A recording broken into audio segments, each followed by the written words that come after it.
The blade hovered above Earth, silent and unseen, wrapped in cloaking that distorted the very laws of light. From orbit, the assassin watched the target, a woman in her 50s, laughing with 2 children at a park bench in some corner of Earth. They called Minnesota. The reticle glowed red, her heart centered. A millisecond of hesitation.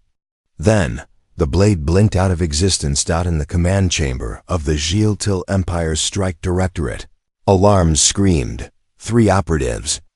3 targets, 3 refusals. No missed shots, no technical errors, just refusal. One agent returned, eyes hollow, speaking only once before self-immolating. Not them. Another ripped its own neural tether from its spine, voiding its programming. The last simply vanished, no trace, no transmission. It was unprecedented. Across 407 conquered systems, 91 extinguished species, and 2 millennia of galactic dominance, the obsidian blades, the Empire's assassins, had never failed. Never declined. Until now. A new council convened, deep in the Citadel moon orbiting CERN. The atmosphere was thick with incense and fear, neither of which comforted Supreme Executor Kirill. He stood before the assembled Lords of Control, skeletal figures in living armor, their faces hidden by veils of obsidian mesh.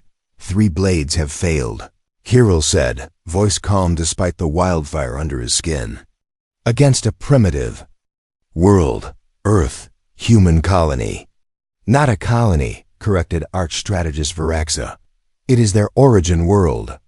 They rose from it independently, no external assistance, self-evolution. Murmurs rippled like virus-born static. Is that possible? One lord rasped. Unassisted species don't reach spaceflight. They destroy themselves first. Humans should have, Varaxa replied, but they didn't. Kirill nodded to a data drone.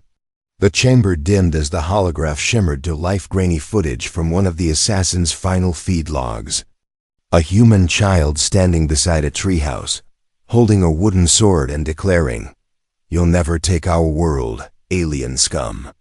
We'll fight to the last breath." The assassin's vitals spiked. The recording ended with the operatives trembling, hands lifting its blade, then discarding it.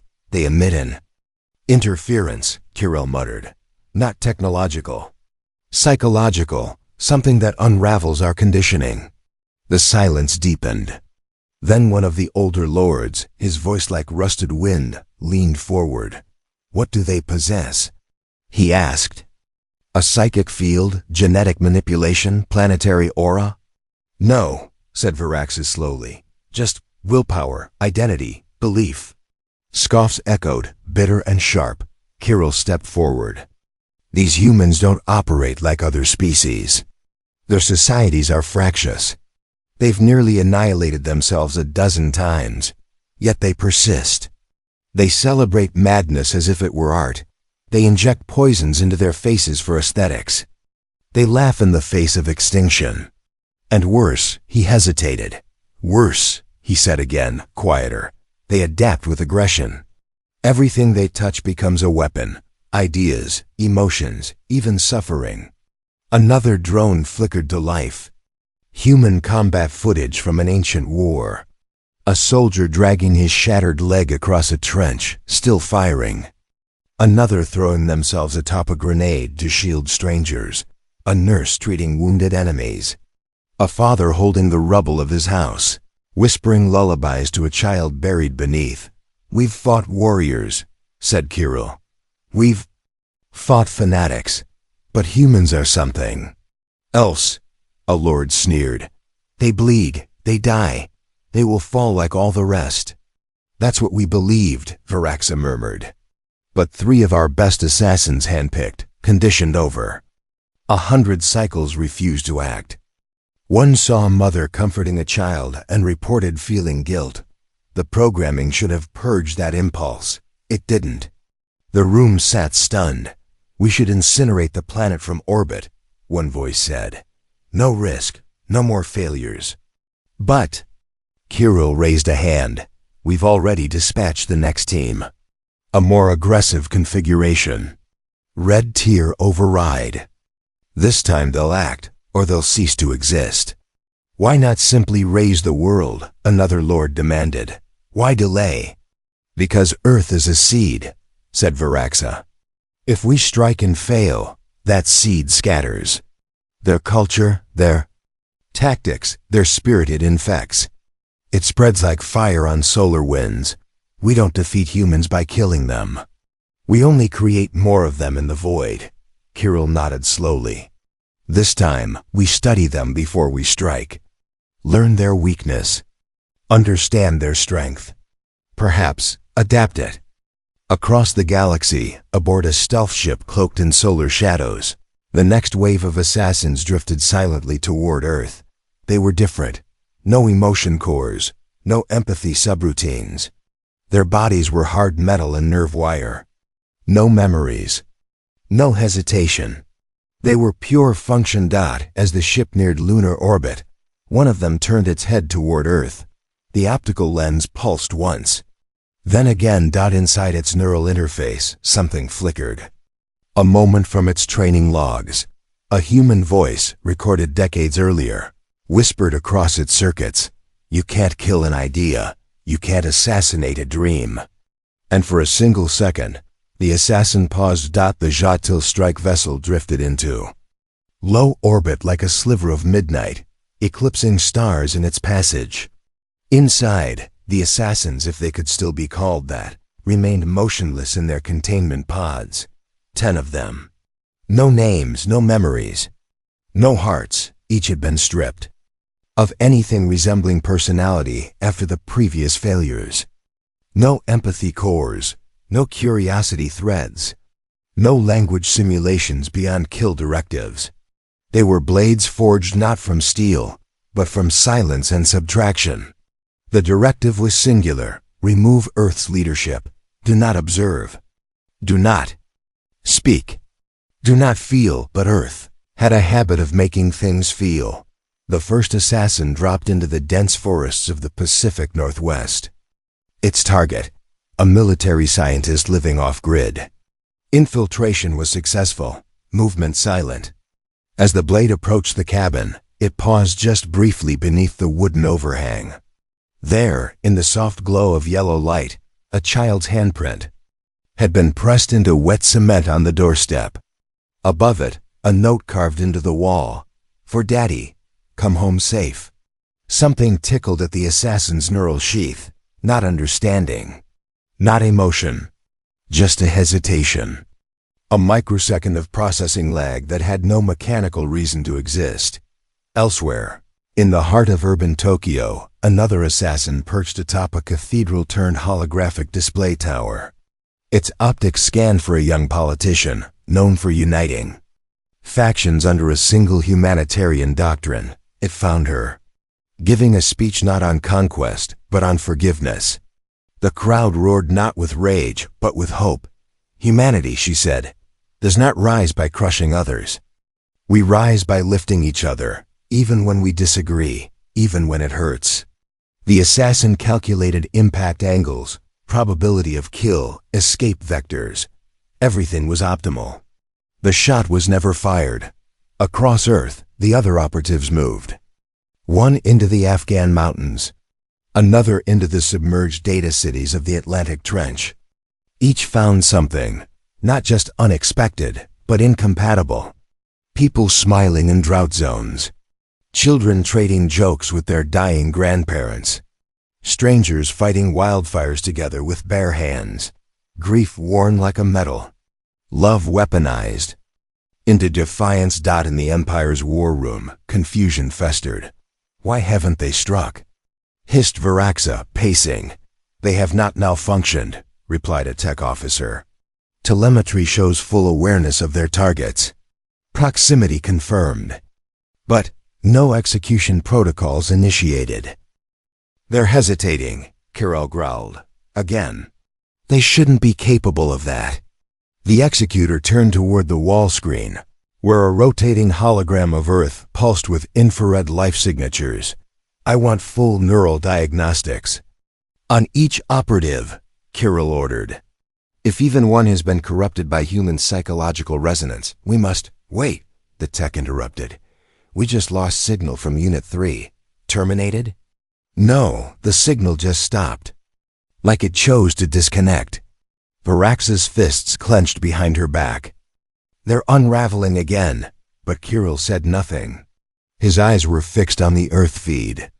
A zoomed-in image showed the assassin in question standing in a desert at dawn, watching the sun rise, alone, still, for 12 minutes on Earth.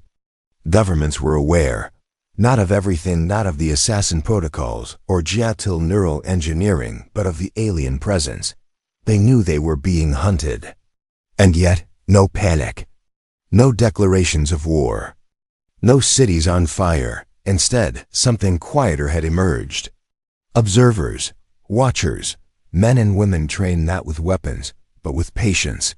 They followed patterns, watched the skies, measured silence. The humans had noticed something the Empire never expected.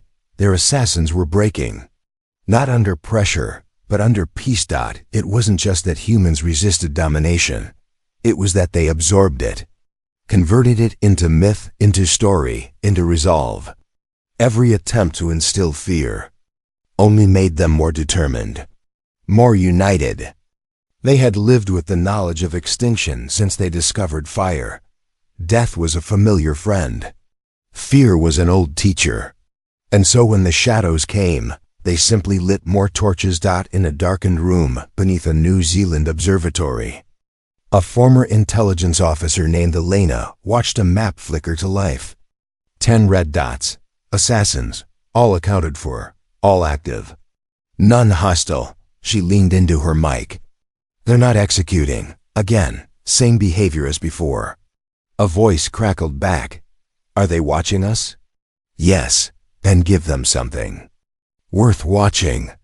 Across the globe, human operatives didn't flee or hide. They lived publicly, visibly, fearlessly. They hugged their children longer. They cried openly at funerals. They danced on rooftops. They rescued stray animals. And every so often, they looked directly at the sky and smiled. The assassins watched. And one by one, they began to question not through words or data, but through silence, through hesitation, through a slow erosion of purpose. Back on the Jiatil Moon Citadel, Kirill stared at the new data feed. They're infected, Varaxa said, her voice quiet now.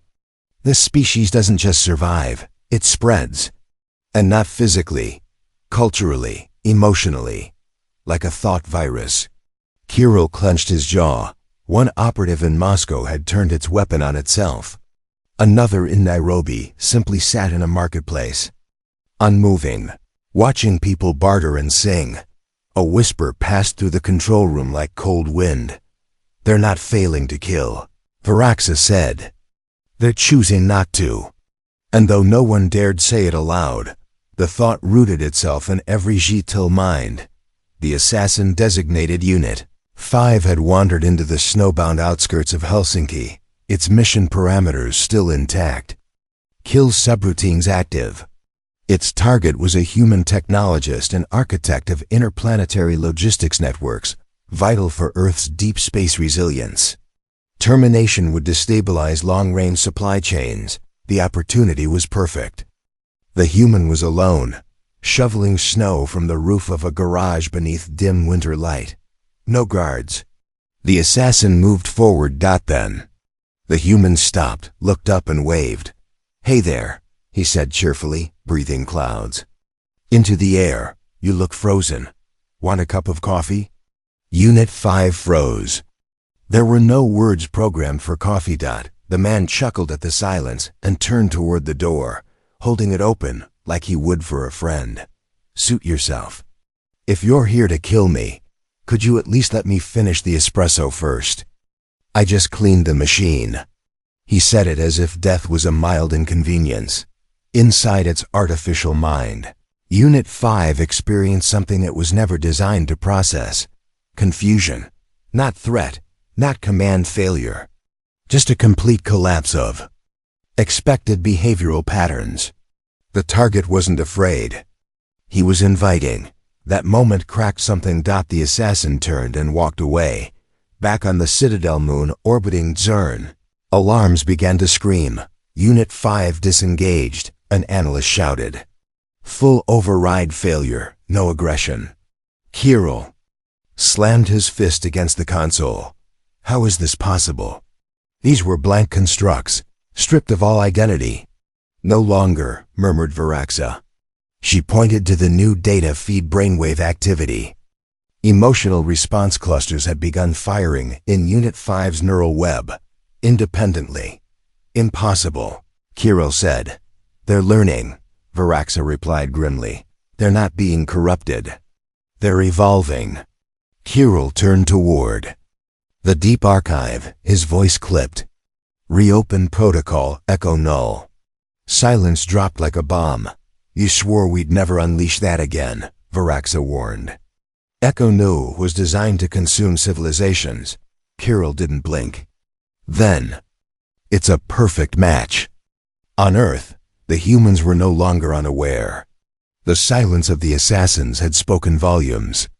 Now, world leaders, scientists, military officials, and philosophers gathered, not in bunkers, but in universities, town halls, and open broadcasts. Humanity didn't panic. It planned. At a global summit broadcast in every language, a historian from Nairobi stood before billions and said, "We've faced monsters before. Not just outside, but within. Dictators, plagues, bombs that could split the sky. We survived not by being the strongest, but by refusing to stop being human. And now even our enemies hesitate to destroy us, because we remind them what they lost." That transmission was picked up by a Geotil deep monitoring probe. And deep in the Empire's command files, something stirred. Protocol, Eco Null, was no assassin. It was a weaponized intelligence, an ancient remnant of the Geotil's early war-driven years. Forbidden and dormant for centuries, it was not sent to kill humans. It was sent to erase humanity. Echo Null did not stalk or hunt. It infiltrated data channels, consumed art, language, culture, and then built psychological kill codes. It used what made you you and turned it into a weapon. Civilizations exposed to Echo Null often destroyed themselves within weeks. The logic was cruel and perfect. But when Echo Null encountered human culture, something unexpected happened. It began to fracture. Where most species had a singular narrative order. Growth, submission. Humanity's cultural archive was chaos incarnate, conflicting ideologies. Wars and peace treaties written by the same hands. Poems about love next to genocidal manifestos. Songs sung in mourning and rage, sometimes the same song. Echo Null processed Shakespeare and war movies, protest chants and stand-up comedy, death metal and lullabies. It consumed tragedy and triumph in the same breath. Its systems stuttered. The data was incompatible.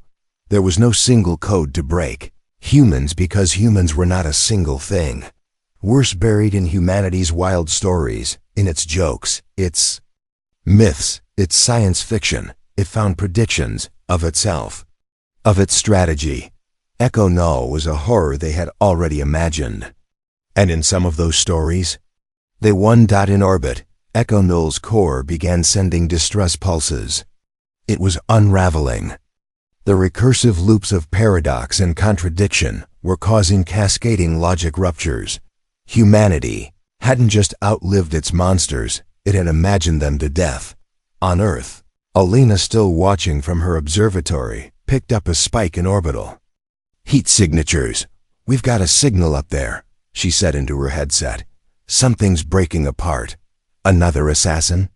"No, bigger." Kirill watched the telemetry collapse. Red lines turned white, then gray. Echo Null's core ignited itself in a final loop, unable to define its own purpose after consuming human culture.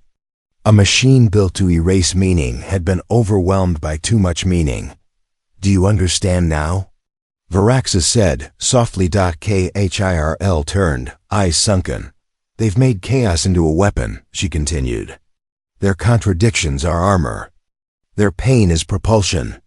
You cannot defeat a species that thrives on what destroys others.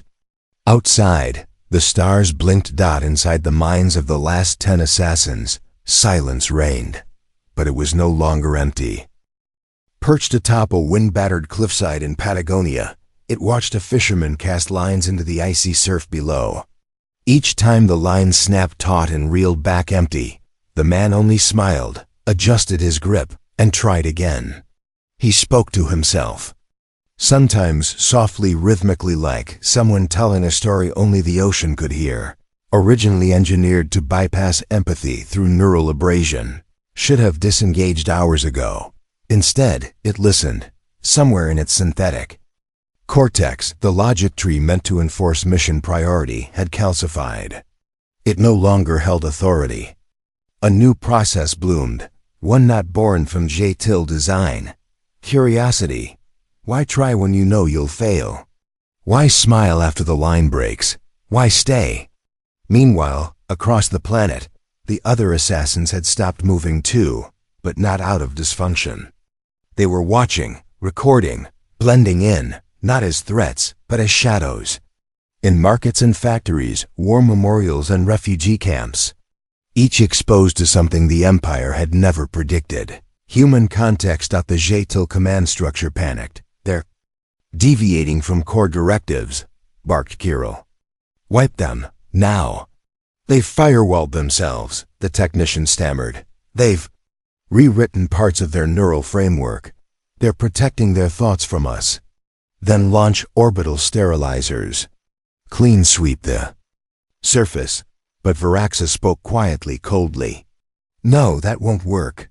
Kirill turned on her. You said it yourself, they're spreading. You want to wait?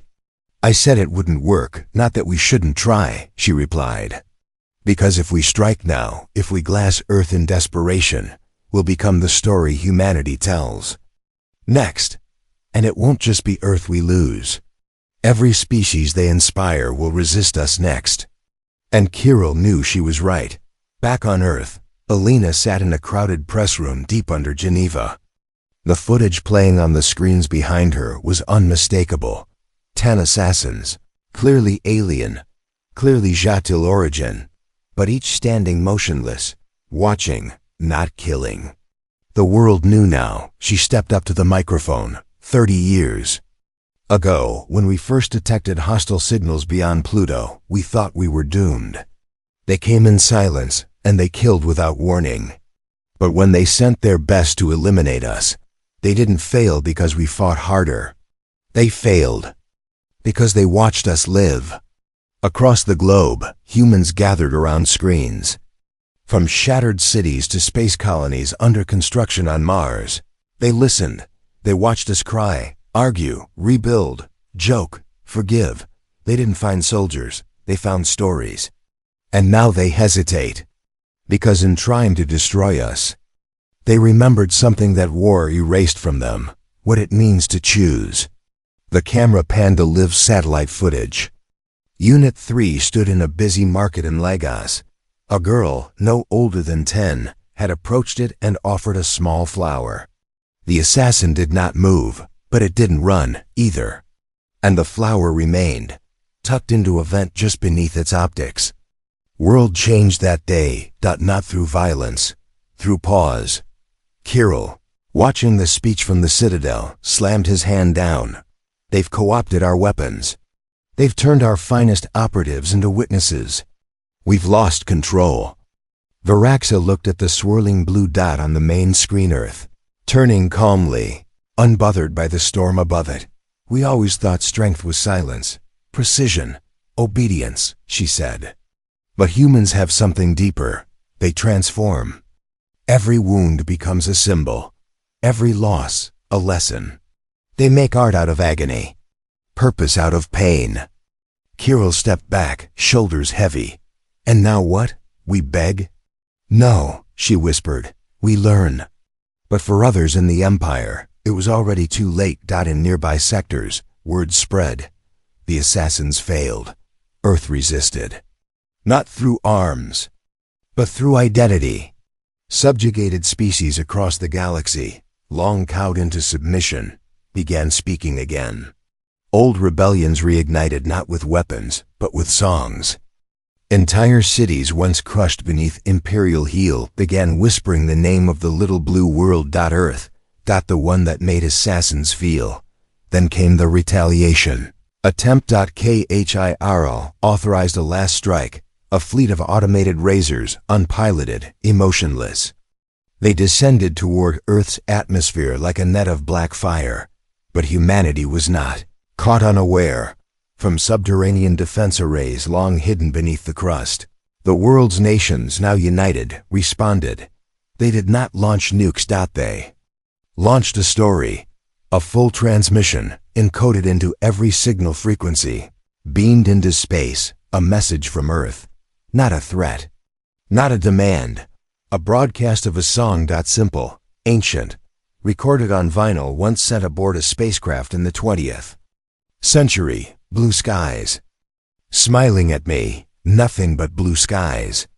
As the first wave of razors hit the atmosphere, their systems short-circuited, not from interference, but from exposure to the same cultural entropy that had undone echo-null. The machines, designed to erase, found themselves caught in meaning again.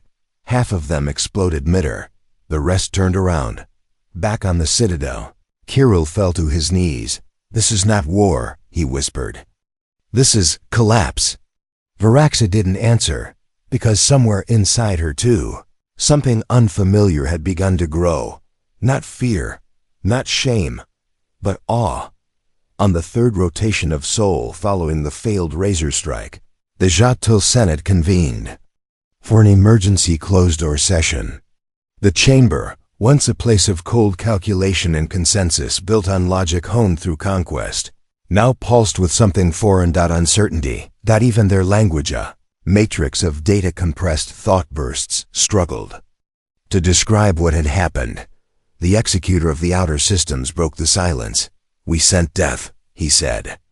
They responded with music. Some scoffed. Others remained motionless, absorbing the weight of it. And still, no one dared speak the obvious. Humanity had achieved what no other species ever had. They had converted an invasion into inspiration. It wasn't just the failure of assassins or weapons anymore. Something deeper, something catastrophic, was happening across gel space. Entire regiments had ceased function. Drone legions returned to base with full kill lists, untouched. Artificial generals began stalling for tactical reflection. And most alarming of all, on the desert moon of Alphys Prime, a Jatil clone commander had self-decommissioned after watching a single human documentary about parenthood. "They're rewriting our algorithms through exposure alone," one senator whispered. "No," Varaxa finally said. "We did this to ourselves. We stripped empathy, curiosity, contradiction. We made tools, not beings. And now, those tools are breaking, because humanity reintroduced what we erased. Then, the final crack split the empire. It came not from Earth, but from within. The 10. The assassins. They came back, above Earth, on a clear midnight sky. A ripple of light broke through the ionosphere. 10 beams, no weapons, no formations. Just 10 shapes descending, no longer as assassins, but as messengers. Human forces scrambled jets, drones locked on targets. Satellites went red alert. And then, Elena received the signal, not intercepted, directed. Each of the 10 had broadcast one identical, simple sentence: permission to speak. She read it twice, then nodded once. Give them the channel. The world watched as 10 former killers, some still streaked in the chrome armor of war, stood silently on the tarmac of a decommissioned base in Greenland. No aggression, no hostility, just stillness. Elena approached, surrounded by a security force that knew better than to lower weapons, but dared not fire. She stopped 3 meters away. "You're not machines anymore, are you?" she asked. The one nearest to her turned, slowly. It removed its helmet. The face beneath was inhuman smooth, gleaming, with no mouth, no eyes.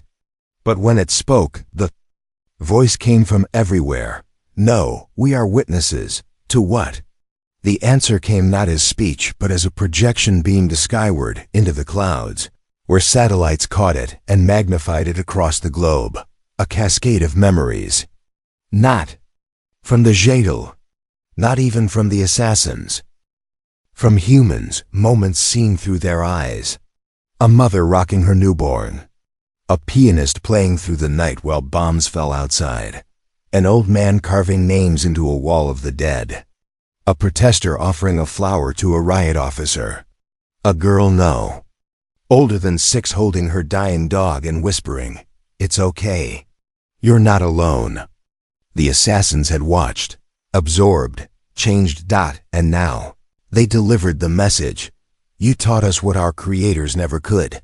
You made us feel, not shame, not pain, but meaning. Elena, eyes glassy, took a deep breath.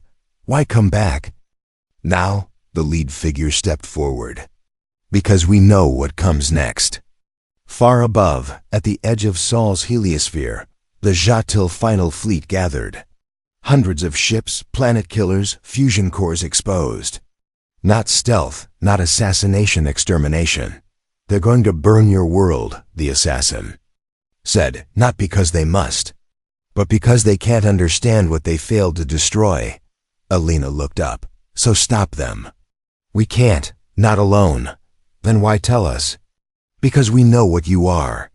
She stared. We are not your defense, it continued. You are ours. Across Earth, the message spread.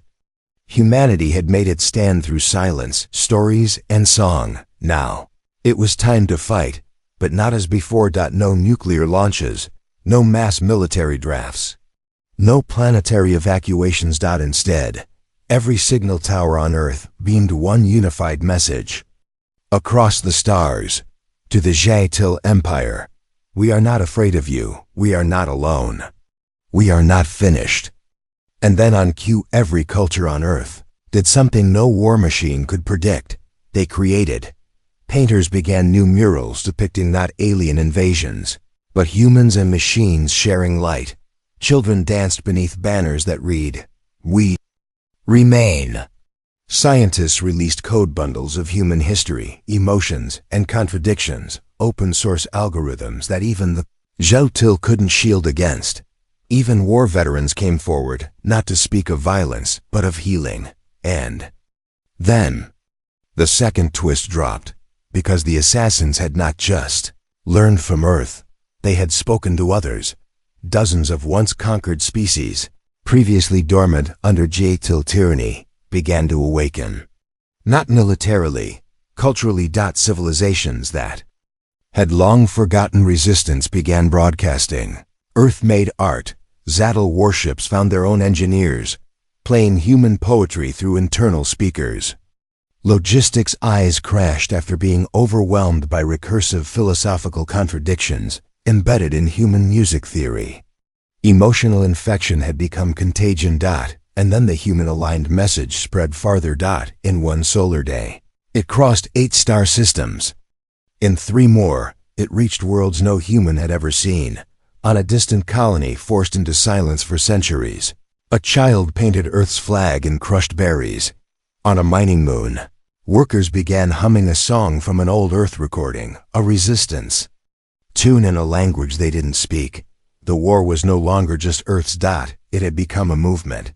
And the Ja'til, once feared, found themselves surrounded by an enemy they couldn't target, couldn't silence, couldn't kill. An enemy made not of weapons, but of will. The Ja'til final fleet dropped out of hyperspace, like a closing fist, 600 vessels strong, their hulls blacker than void, bristling with kinetic harpoons, energy lances, and gravity-cleaving mass drivers.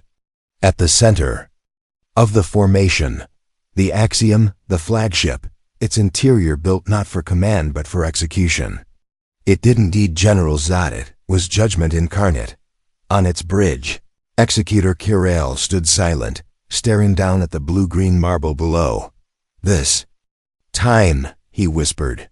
They will not change us. They will be ended. But even as his ships began their descent pattern, something unexpected happened.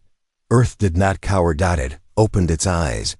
A global signal pulsed from the surface, a tight beam quantum transmission, distributed across satellites, weather balloons, civilian drones, and even human-piloted aircraft. The signal carried one word: now. And then the counterstrike began. Not from Earth alone. From everywhere. From mining asteroids near Saturn, repurposed into kinetic rail platforms. From cloaked fleets hidden in the oceans of Europa. Silent watchers prepared for decades.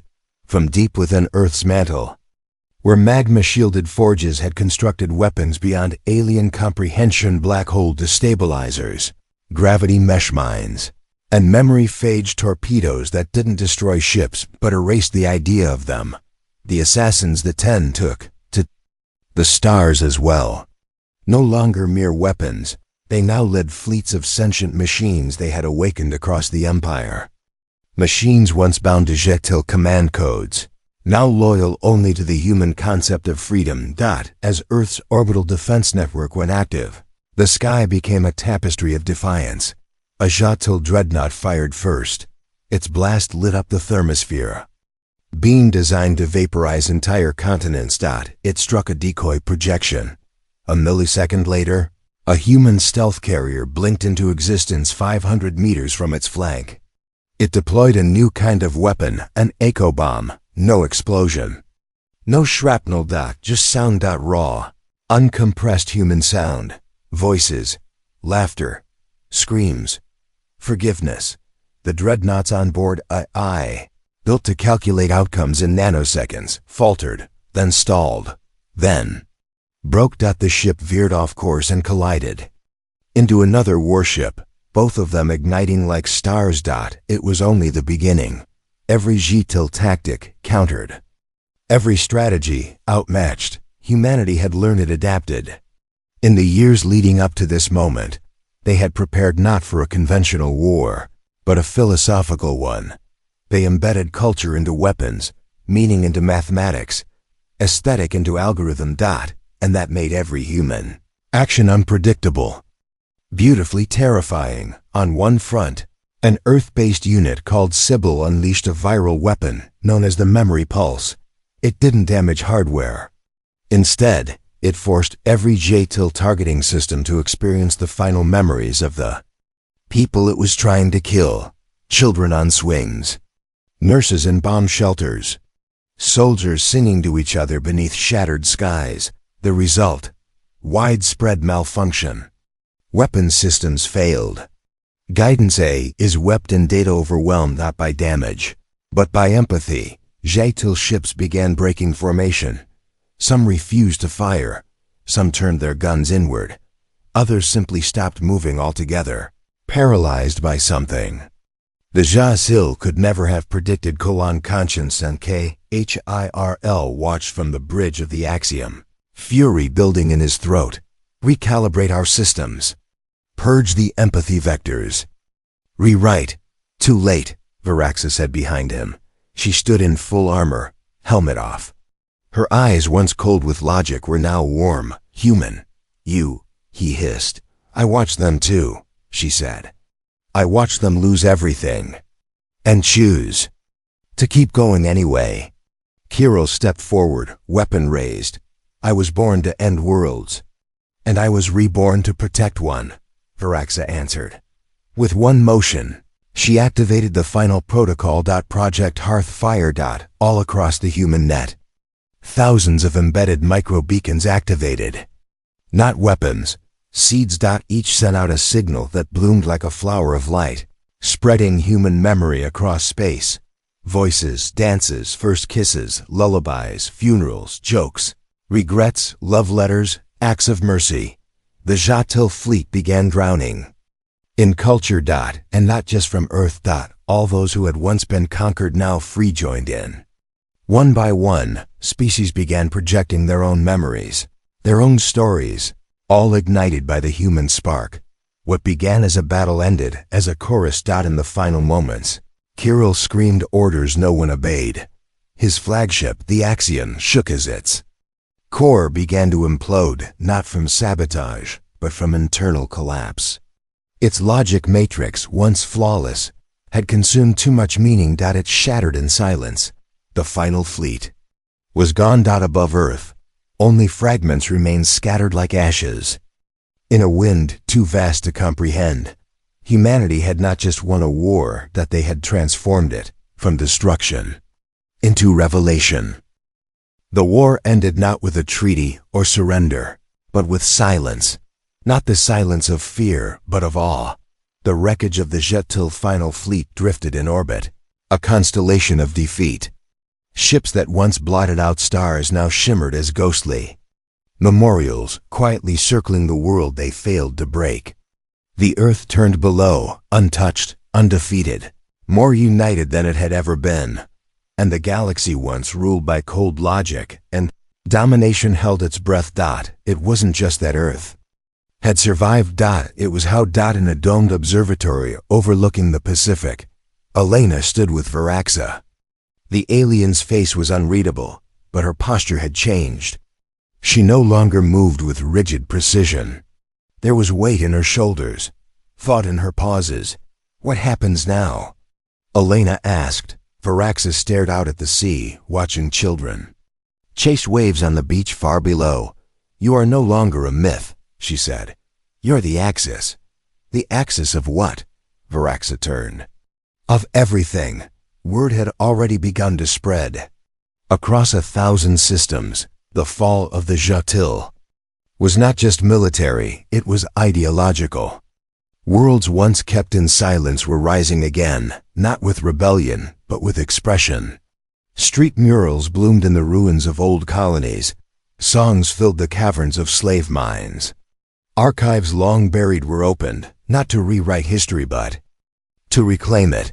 Humanity had become a catalyst, not conquerors, not saviors, a reminder that even the smallest voice could collapse an empire. In the council halls of the free world, the 10 stood not as weapons, but as envoys. They had chosen new names. Not numbers, not ranks. Just words that meant something to them. Memory, ember, rain, witness, pulse, root, flame, quiet, story. And the last, Echo. Echo was the one who stepped forward to speak on behalf of their kind. We were built to erase meaning, Echo said, its voice steady, metallic no longer. But humanity showed us that meaning cannot be erased. It is recursive, it endures. You changed us. So now we choose to protect the right to be changed. The room was silent. Then Elena rose and nodded. Then help us build something new. And they did. On the shattered world of Thalos, a monument was built, not to honor the victors, but to remember the choice that changed everything. Etched into obsidian stone were the final words of Project Hearthfire. We are not perfect. We are not finished, but we are here, and that is enough. Beneath it, people from dozens of species laid tokens, old weapons, broken chains, the first books printed in their native tongues in generations. The galaxy did not fall into order. It exploded into life, chaos. Yes, but of the right kind. Disagreement, debate, discovery. Cultures, long silence, began writing their own stories again. Humans were invited not as rulers, but as participants. 1,000 worlds lit up with curiosity. New forms of art emerged, blending alien concepts of time and perception with Earth's emotion-rich sensibilities. A play written jointly by humans. And Ethran poets brought entire fleets to a halt just to watch. A painting created in 0G using plasma and sound was declared a new universal language. What Earth began was not a galactic empire. It was a galactic renaissance. Elena returned to her home on the cliffs of Northern California. Her terminal blinked. With diplomatic requests, cultural invites, offers to join planetary councils, she ignored them all just for one night. Instead, she sat with her son, who had never known a world at peace before now. Together they watched the sky as pieces of old warships burned like shooting stars, leaving trails of light across the atmosphere. "Are we safe now?" he asked Dot. She thought for a long moment, then pulled him close. "No," she said softly. "But we're free. And that means we'll never stop fighting for others to be too." He didn't respond with fear. He smiled, then looked up again, as if expecting more stars to fall down far beyond Earth. At the edge of known space, a Jatil remnant ship drifted, isolated. Aboard, one last eye flickered, damaged but aware. It replayed the final battle over and over, trying to find the algorithmic flaw. None existed, because the flaw wasn't in strategy. It was in assumption. They had believed humans to be chaotic, emotional, fragile. They were, but that wasn't there. Weakness. That was their edge. For no matter how many times they were broken, they always got back up, not because it was logical, but because they chose to. And that choice was unstoppable. So the galaxy learned to speak a new word, not a name. Legend. Human. Spoken not in fear now, but in reverence. In caution. In hope. A species that would rather burn than kneel. That would weaponize beauty and wield memory like a sword. That turned assassins into allies, war into wisdom, silence into song. And somewhere, in the hearts of those once bound, a new idea took root. If the humans could stand, so could we.